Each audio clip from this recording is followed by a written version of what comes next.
Hey there, I'm Amy Connell. Welcome to Graced Health, the podcast for women who want simple and grace-filled ways to take care of themselves.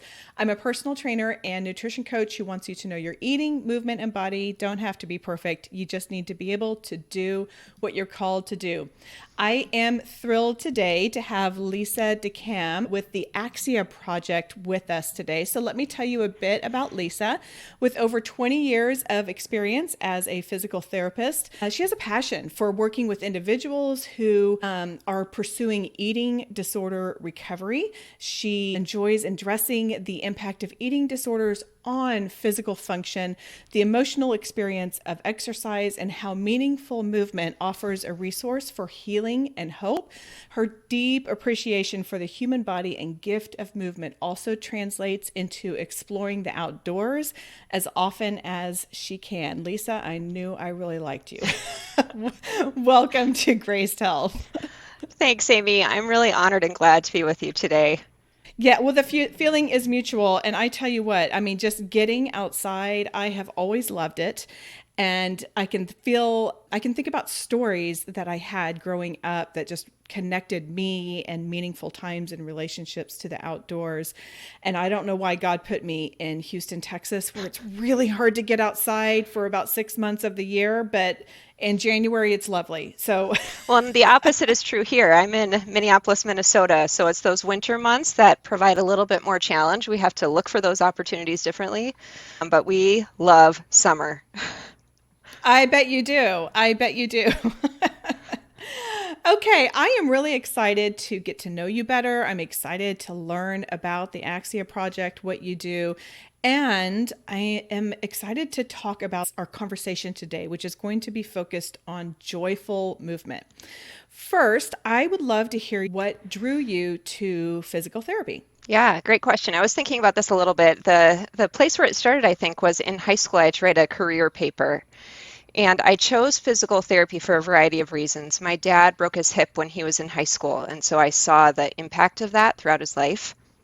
I had taken an anatomy class, a human anatomy class, and loved the class. Like I wanted to study it, so I knew there was a little bit of a delight that I felt there. I had a sports injury, not a big one, but one that required a little bit more care, so I had seen it as a patient. And so I picked physical therapy. At the time, my older brother was in physical therapy school, so that was helpful too. But then that stuck after I wrote that paper. And so I went on to get my exercise science degree, my bachelor's degree. And after graduating, I went to the University of Iowa for physical therapy school. So I graduated, got married. We lived in Illinois for about a year. I worked at a small regional hospital there. I really enjoyed working there, that I got to see a lot of different types of patients. So that was exciting. It was always different, always challenging. Then we lived overseas for a short time, moved back to Minnesota, which is where my husband grew up, and I started working in outpatient orthopedics. So what I loved at that job was I worked with a huge group of physical therapists that had a wide breadth of experience, and I learned so much from each of them.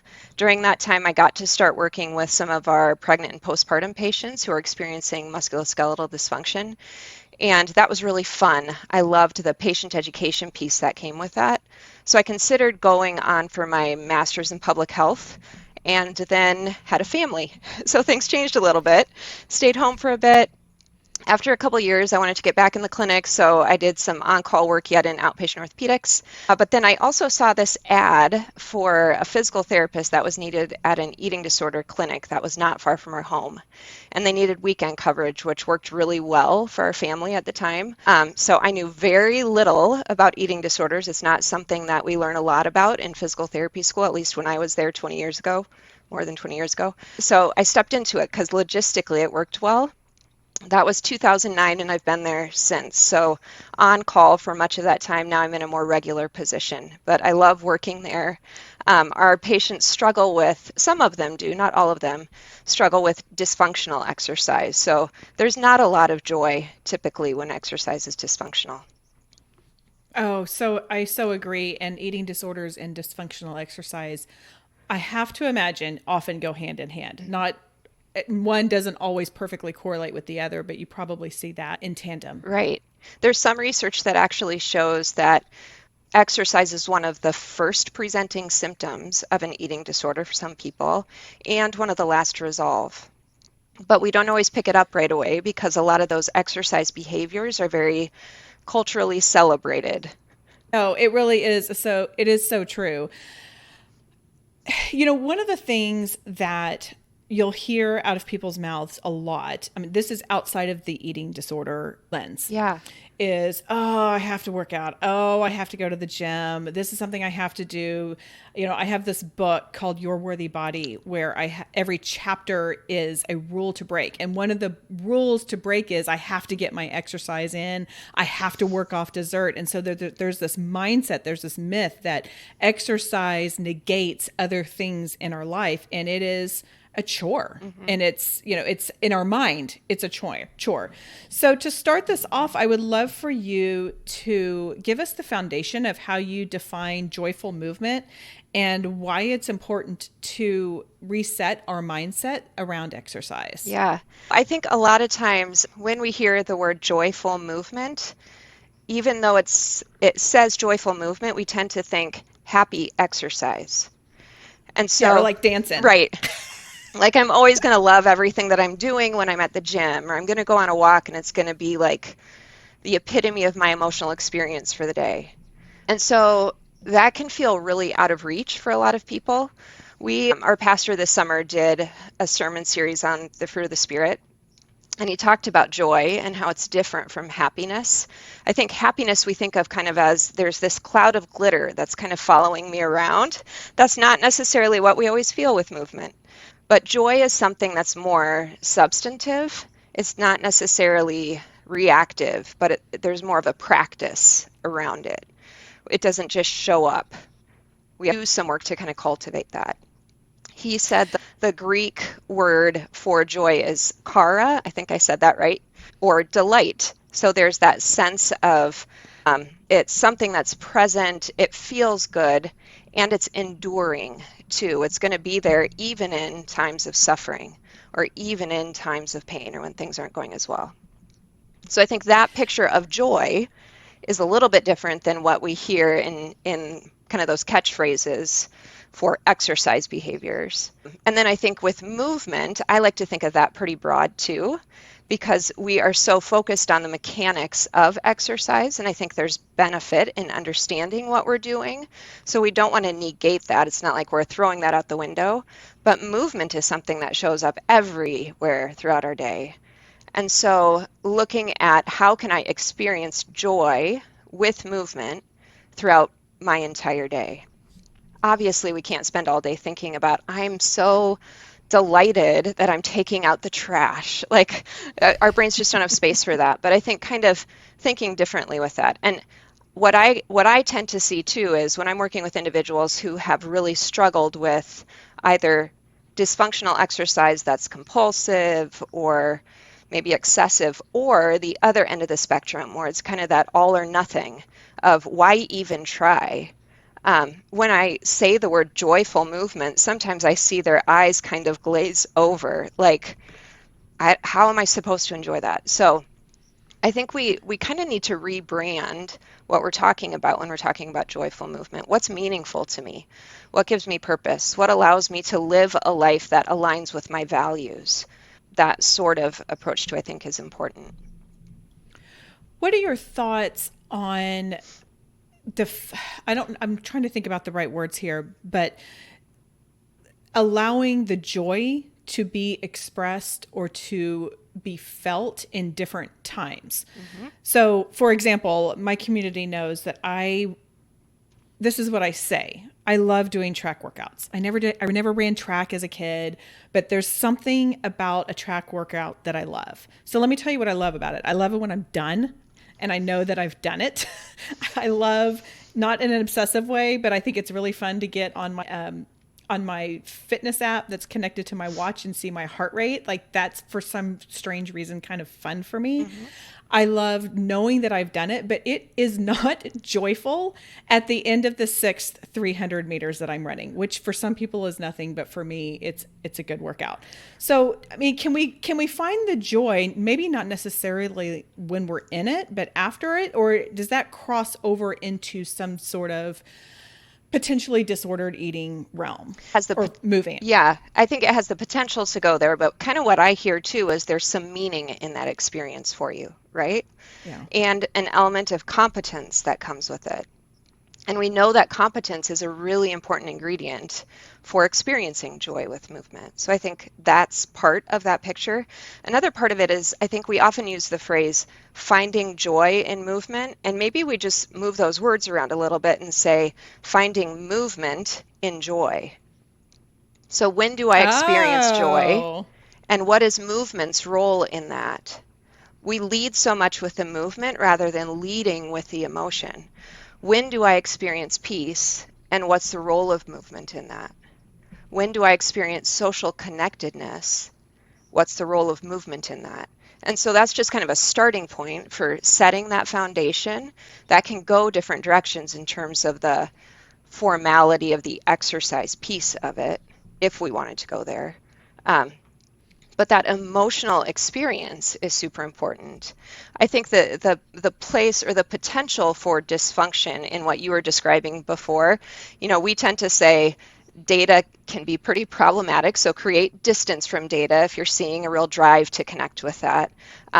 There's a whole lot of different ways to explore that. I think heart rate is one that's maybe a little bit different than like pace, intensity, distance, some of those when I feel really tied to the outcome as opposed to the process. Outcome and results are similar there. I think too, when I get to the end of a workout, formal exercise, and I feel relief, is that because the chore is done, the obligation is done, or is it more a sense of it feels good to have accomplished something?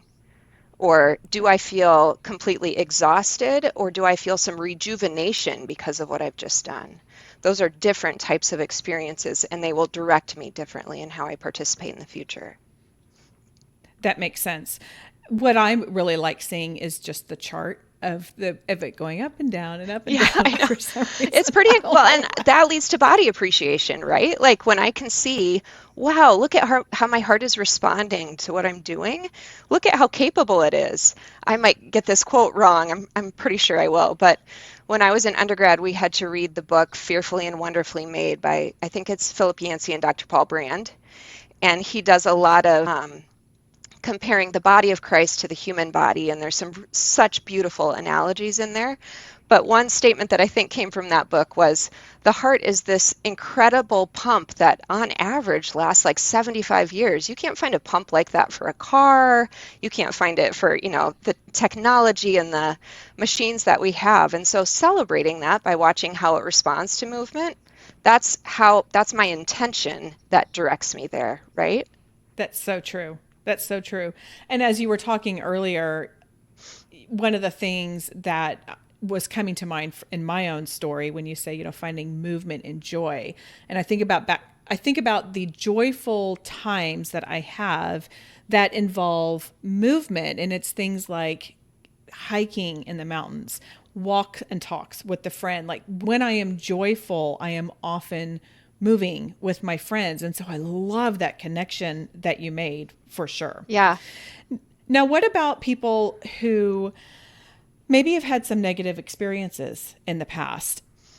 What comes to mind are coaches, like high school coaches, earlier coaches who have said just things that I think I'm going to give them the benefit of the doubt were meant to inspire and motivate, but not necessarily things like you're going to run till you throw Yeah. up and you're a minute late, you're going to run a mile for that, that kind of stuff.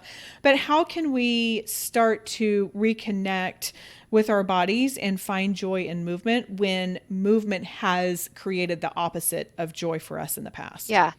I think an important starting point is naming what those barriers are. So name it to tame it, right? So that takes a little bit of work. It takes some intention to kind of figure out what historically has exercise represented to me? What has movement represented to me in the past? What has complicated that relationship, right?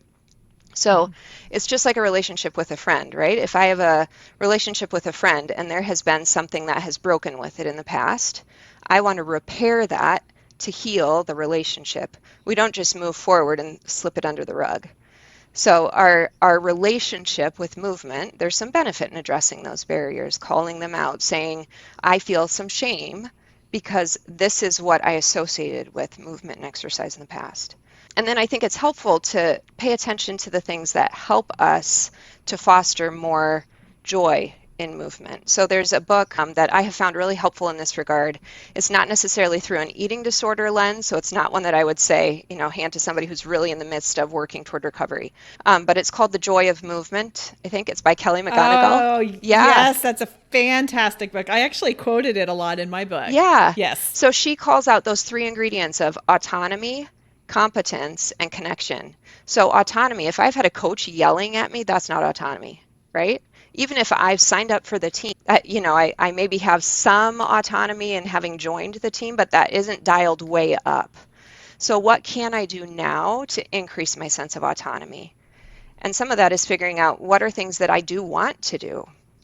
If I can choose, what are things that I myself want to do, not because diet culture tells me I have to do it or there's this other external expectation of what I'm supposed to do. So autonomy, being in the driver's seat of my choices.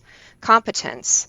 So if I have mastered a skill or am working toward mastering a skill, that will lead to a little bit more pleasure with movement or joy with movement. So maybe it's trying something completely new, as long as I feel safe in that and I don't feel like there's significant threat in doing so. And then, like you referenced, connection. We're social beings. We want to feel a sense of belonging. So what is the role of socialization in my movement choices? We know that with dysfunctional exercise, in the case of an eating disorder especially, there's not room for socialization. We really, if dysfunctional exercise is part of the picture, we tend to isolate or socially withdraw more because maybe my friend who I would run with doesn't go at the same pace as me, and so I'm going to have to run extra at the end to make up for what the eating disorder expects for the day. Or maybe my friends are all going to a movie, but I have to get my workout in, and so I prioritize workout over that social connection. So what are some small ways that I can explore social connection that feel comfortable to me? When you're talking about competence too, I think that there's a mindset that we forget that we can have about the joy of being new at something. I'm specifically thinking about my own journey. I have recently taken up golf. So I golfed 20 years ago before I had kids, like 5 times. And then I have taken it up again because we're getting ready to be empty nesters. And this is something that I wanted to do with my husband. And there's something so freeing about sucking. Yes. And I'm like, well, of course I can't make par. I'm not expected to. I'm new. Of course my ball is not as far as my husband's. He's been playing longer. And it's been so nice. Now, if I'm saying this 5 years from now, I might feel a little differently. But I think that there's a freedom that we can embrace when we're new in something and incompetent, but knowing that we're enjoying it and we're getting those other two things. Like, I am doing this because I want to do it. That's the autonomy. I am connecting with my husband. That's the entire reason we're doing this, or I'm doing it. And so maybe if we have the support of those other two, then that will help give some grace to, I'm just thinking specifically to the competence one. Well, and I think I tend to think of those as dials, right? So if I'm really dialing up connection and I'm dialing up autonomy, then that overall experience is probably net positive. But if most of them are dialed way down, that's going to be a different experience.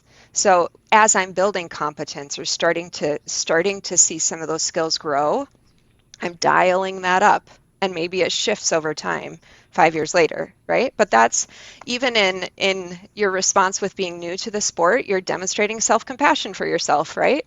Of course, my husband is better at this. He's been doing it long, all of that. So, and that's another important value to bring to it. Yes. And also, by the way, if anyone listening really enjoys inspirational books with that are chock full of research, because Dr. Kelly McGonigal, is a researcher. She's a PhD.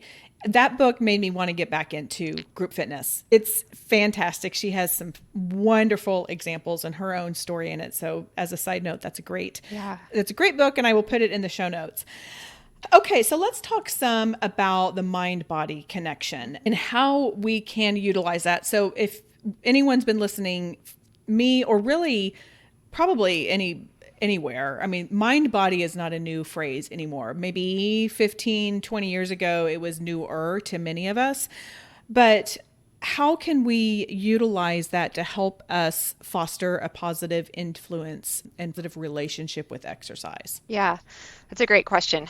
Because historically, the way that we have engaged with exercise, a lot of it, and I say this full well as a PT, knowing that we're part of the problem with this, it's been very prescriptive. So do this many reps, do this, follow the ACSM guidelines, you need to be at moderate intensity, all of that, right? So in many ways, it's taking the details of what I'm doing and it's being told to me to do. And I'm not necessarily doing it based on my physical experience during it. It's more I am putting my physical experience into this expectation for what movement's going to look like. So mind-body connection is important because it gives some time to what is happening with my physical experience. And it's important that we're doing it because this stuff is happening anyway. Our body is giving us really important information. We sense things before we cognitively understand what's happening. And it's really wise that our body does that. It protects us. It keeps us safe with things that we don't have time to cognitively process before we need to react to them.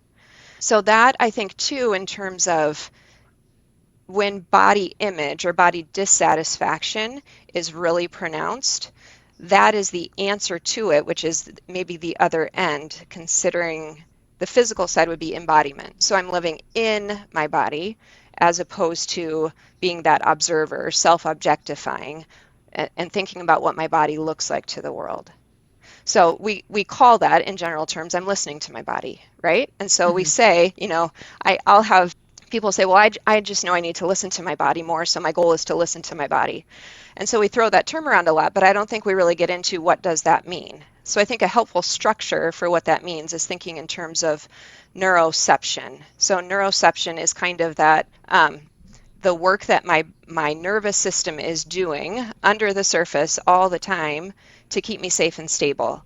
And there's three components to that. So exteroception would be the things that I sense about my external surroundings, things that I smell, touch, hear. Proprioception is like my body's internal GPS. Where is my body in space? And then interoception is I need to go to the bathroom. I feel pain. I am hungry. I'm thirsty. Those things. So starting in small ways to engage with those different layers of information, I think is a way to start listening to our bodies and making that mind-body connection. That can feel really threatening for somebody who's had chronic pain or someone who has had a really difficult relationship with their body and doesn't want to sense what they're feeling internally. So maybe a starting point for creating that mind-body connection is to work on the exteroceptive information. So observing sound, I think, is a great one for that, just as a grounding tool. You can do it while you're moving, while you're exercising, but you can also do it at times of rest. But that mind-body connection is important so we understand what it is that our body desires, needs, feels good with, and can make decisions according to that. I want to ask a follow-up question about this pain, because I do know that this can be a barrier to starting and maintaining any kind of just general movement, whether it be I don't feel comfortable walking this far, I don't feel comfortable doing this exercise, my knees hurt when I'm lunging, and so I just want to stop and not do anything, rather, and it's confusing too. Where do we know? What is our body trying to tell us? How can we listen to our body and still try to work to meet whatever physical goals that we may be having if we are in pain? I think that it's helpful to delineate between acute pain and more chronic and enduring and ongoing pain, because those are different types of experiences and we need different things in those different situations. So with more chronic pain, our brain develops a different sensitivity to that sense of threat. And so there's change that's possible with that, but we want to be really careful in how we approach that. So we don't necessarily want to say, well, lunges hurt, so I'm never going to lunge anymore. But we want to remind our body of safety and gradually ease into that over time. We don't just push in or force ourselves into it. It's not a no pain, no gain type of mentality, but really enhancing mindfulness skills, mind-body connection can be a great way to remind our bodies of that safety, because they're helping us out by alerting us to something that was unsafe in the past.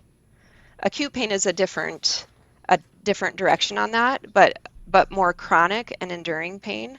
I think too, it's how we approach that activity, but then what variety do we have in what we're doing for our movement routines? I think variety is super helpful for just opening up the door for that movement experience. I think we tend to gravitate toward the thing that feels good and we have time for and space in our life and just kind of stay in that rut. So bringing some variety in can be a helpful way to help the body reframe those experiences too. Okay. That is great guidance. I like how you differentiate between chronic and acute. And I know you knew exactly what I was talking about with more chronic pain. Acute pain is, I jumped up, I landed, and my ankle really hurts. Like that is the acute pain.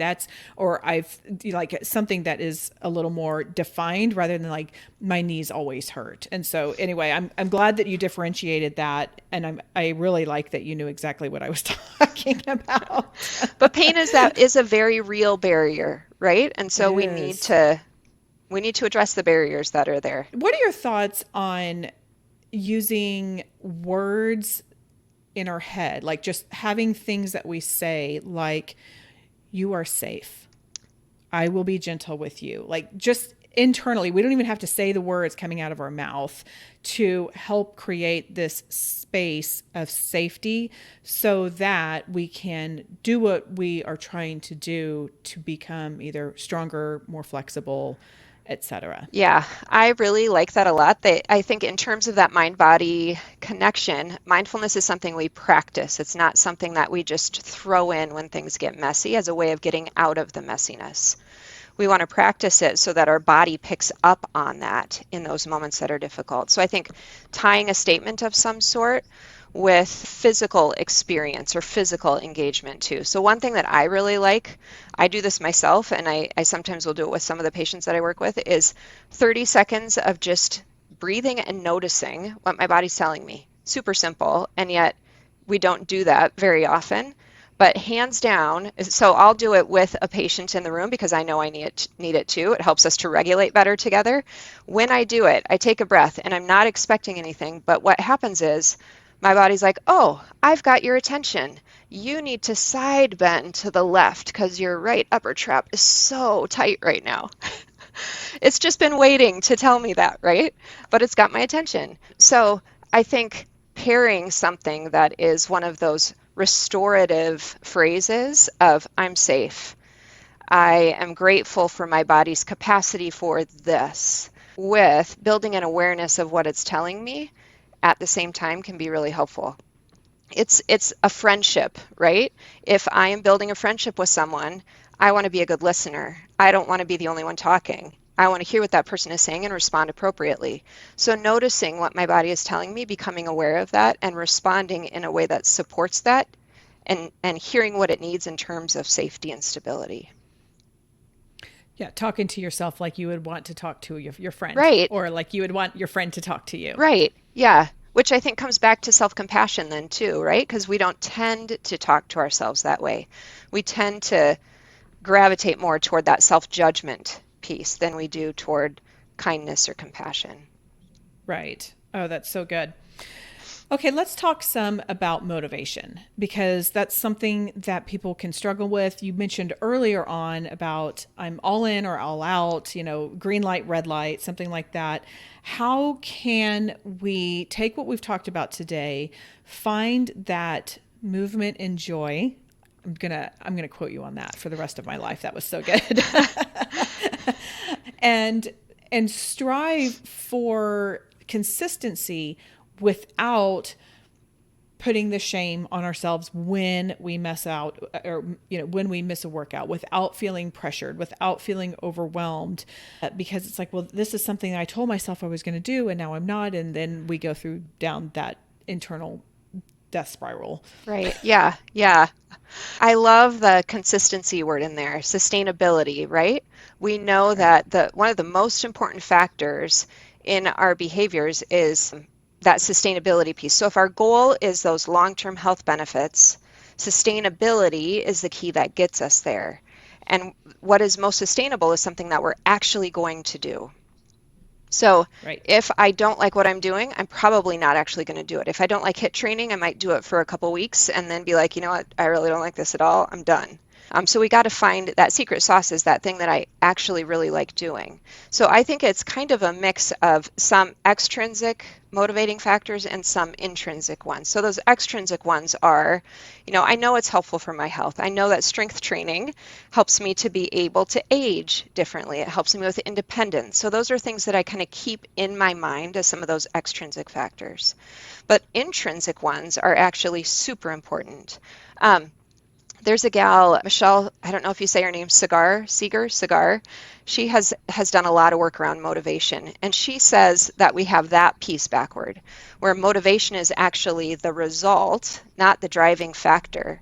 But we step into movement and come away feeling good in some way. So I have some sort of emotional thing, which is that intrinsic motivation that keeps me going.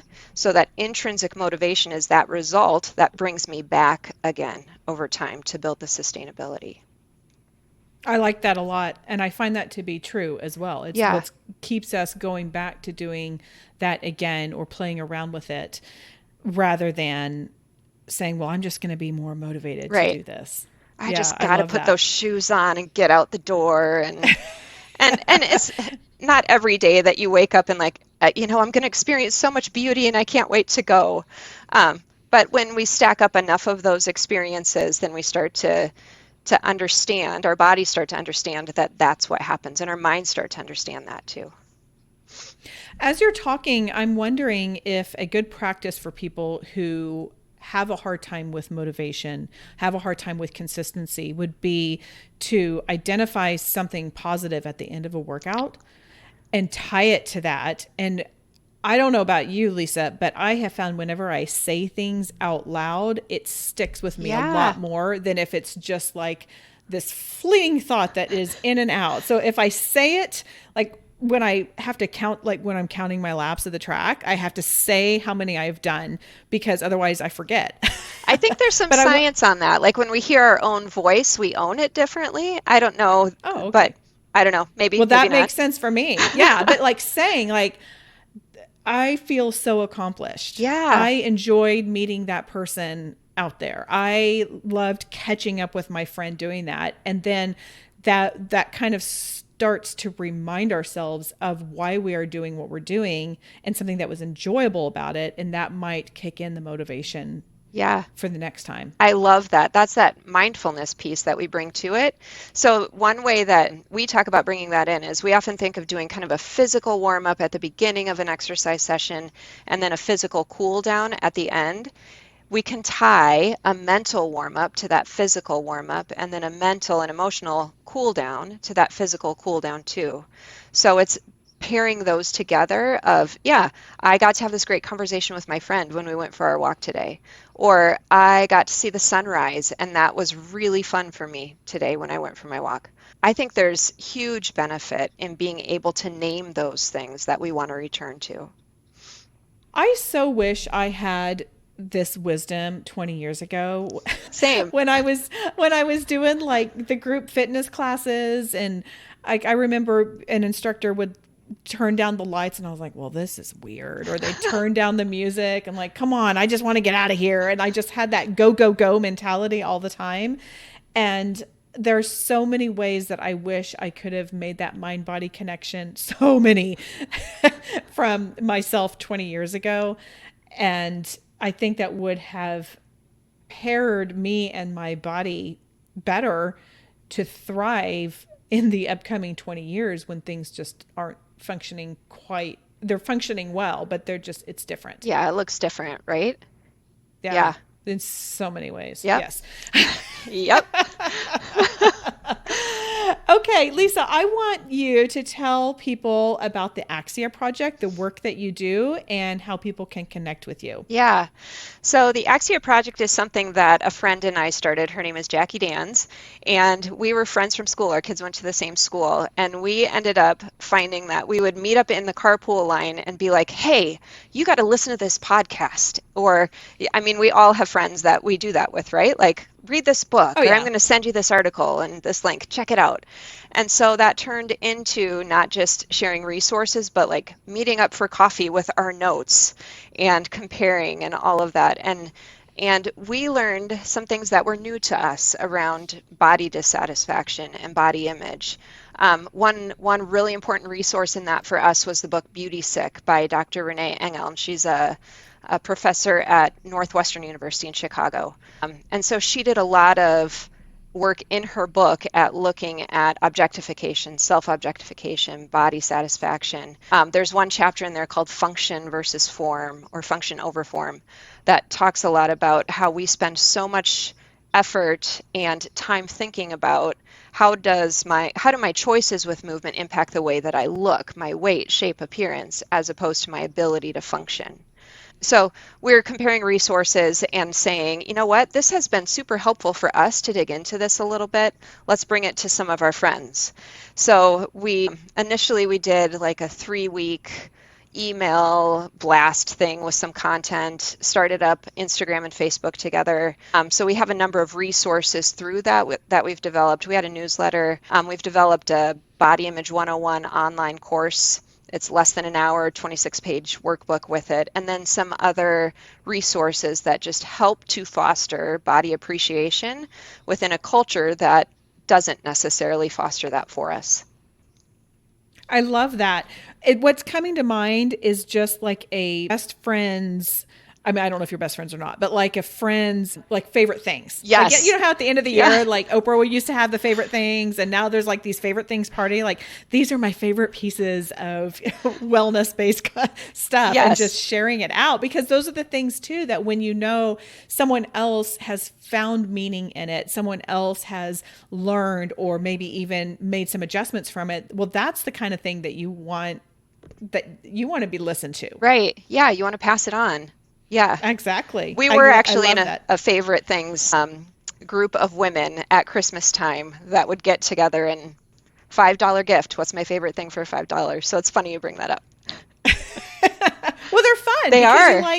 Because you like, and okay, this is going to be a shameless plug, but my monthly journal is like a list of my favorite things throughout the month. And I love sharing it. It is so fun. I keep notes all month long, and I'm like, I want to tell my people about this because, and it's just once a month. And so that's a shameless plug, but I totally get that feeling of like, oh my gosh, I've learned so much here. I want to pass this along to you because I think it'll be meaningful to you as well. Yeah. That's good stuff. Yeah. Okay, I've got a couple questions I ask all my guests. The first is, I love learning about people's tattoos.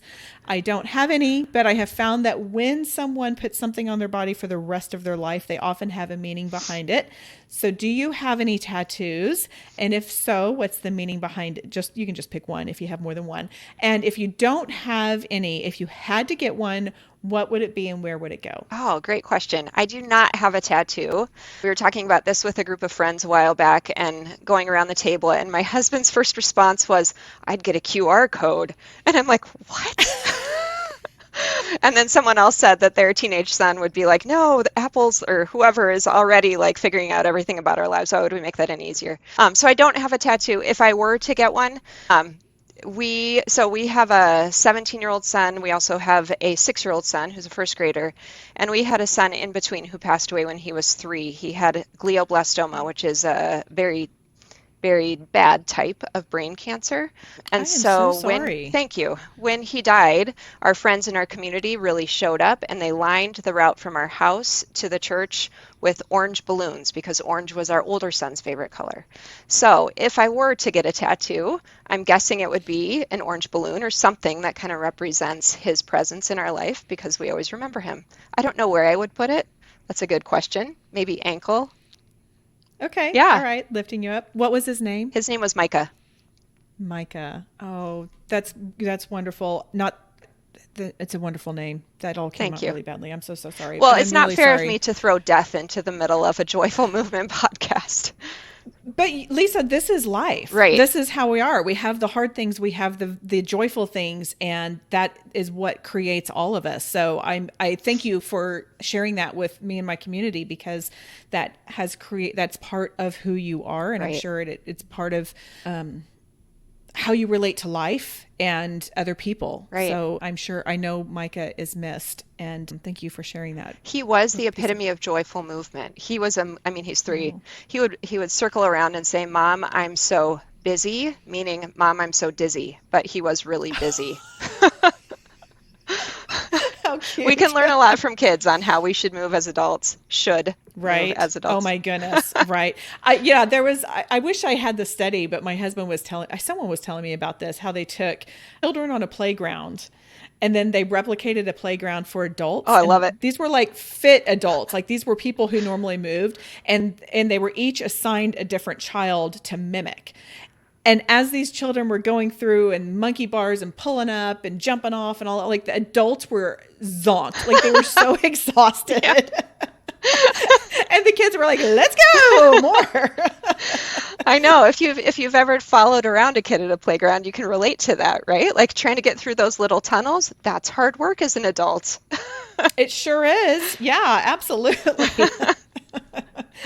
Okay, I would love it. You said that had a meaningful Bible verse that you would like to share, so I was wondering if you could share that with Yeah, us. so I really like it's John 1:14, the word became flesh. And I looked at it this morning. I'm going to read it here because I think it's the Living Bible. Now I can't even remember which translation it was that I popped out this morning, but in that one it said, "And Christ became a human being and lived here on earth among us and was full of loving forgiveness and truth." And I think being somebody who works with the physical experience that people have along with that emotional experience, knowing that Christ was here and he experienced the full realm of humanity, he understands what it's like to live in a body. He understands that emotion and all of that. And so that allows us to come to him in a different way than a God who hasn't become one of us. So I Yeah, like that as a simple reminder that he can relate to us and we can relate to him in very real ways. that's so true. What is the one simple thing you would like us to remember? It can be big, it can be a small nugget, just anything from this conversation that you would like us to remember. Yeah, I think the one simple thing is to take a brief moment on a daily basis to listen to what your body is telling you, to build that Love it. relationship by listening. That's great. Okay, that is all for today. Go out there and have a graced day.